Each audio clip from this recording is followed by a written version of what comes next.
The water is 400 degrees Celsius. You cannot see it. The heat looks like a shimmer in the abyssal black, but you feel it. Your skin would peel before you touch the source, and in that scalding chemical chaos, a single molecule made a mistake that would become you. Hydrothermal vents hiss with a low-frequency groan. The ocean current twists around mineral spires like a slow tornado. In that spinning, chaotic steam, the first molecules collided. If you have ever sat through a biology class and felt like the origin of life was being sanitized, you know how frustrating it is to be told a warm pond story when the evidence points to chemical warfare. But here is the thing.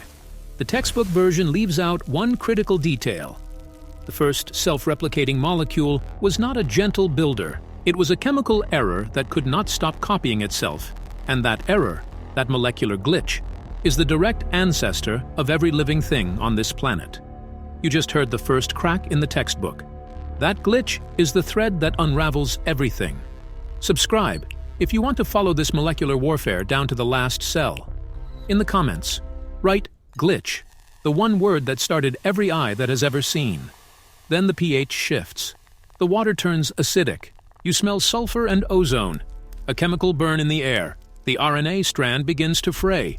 Its hydrogen bonds snap like overstretched threads. As John Sutherland demonstrated in 2009, hydrogen cyanide and hydrogen sulfide in primordial conditions produced RNA nucleotides. But the nucleotides degraded within hours. The experiment seemed to fail until researchers looked closer. The degradation was not random. It was patterned. And that pattern, that specific sequence of decay, produced a molecule that could do something no other molecule had ever done. It could make an imperfect copy of itself. But that is not the strangest part. The degradation was not a failure. It was the engine. Szostak's fatty acid vesicles at Harvard showed that RNA encapsulation and growth are chemically inevitable under vent heat. But the membrane had a fatal flaw. It let everything in. Small molecules drifted through freely. Nucleotides leaked out. The whole structure should have dissolved into the chemical chaos around it. Instead, something unexpected happened. The leaky membrane became a filter. Only certain molecules, the ones that could pair with the internal RNA, stayed inside. The protocell was not a perfect container. It was a sieve. And that sieve is what made life possible. Because the membrane could not keep anything out, the RNA inside had to compete constantly with molecular invaders. It had to adapt. It had to evolve. And it did. You remember the unstable molecule? Now imagine it enters the ocean's deadliest heat, a hydrothermal vent field where the mineral chemistry is so hostile that the water is both acid and alkali simultaneously. In that impossible environment, the RNA made its first critical error. It incorporated a nucleotide that did not quite fit.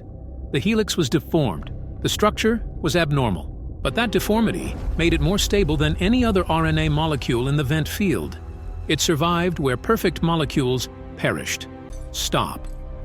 Think about that for a moment. A molecule that survives because it is broken. That is not a failure of chemistry.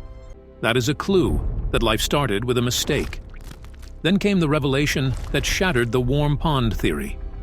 The first protocells were not stable.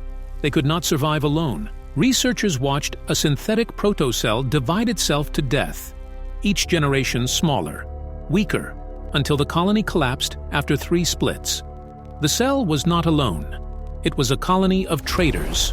What you call you is a federation of ancient chemical betrayals. The first cell did not build life. It betrayed stability to create complexity. Some people hear this and ignore it. You are not that person. Write in the comments. What part of this did you already know but never said out loud? You are a descendant of a traitor colony. Your cells are powered by an ancient parasite. The mitochondrion was once a free-living bacterium that got trapped inside another cell. It has been 4 billion years. The war never ended. The protocell that survived did so because it could not stop dividing. It poured copies of its broken RNA into every new vesicle.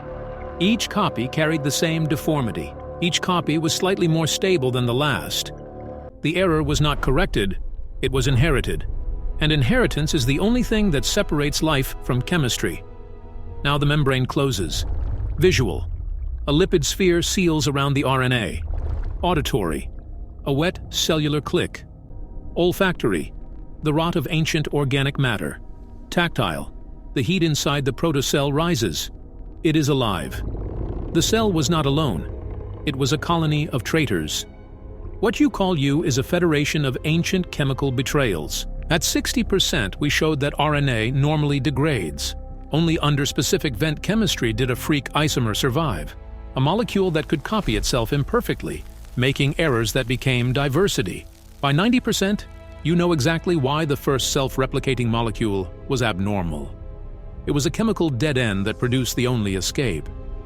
That dead end is the seam between chemistry and life, and it has not closed. Subscribe now so you do not miss where this seam tears open next. In the comments, write dead end, the error that chose self-destruction to survive. But if life began once, why has it not started again? That mystery, the second Genesis problem, remains unsolved. In the next descent, we go deeper into the vent field where life might still be trying to start.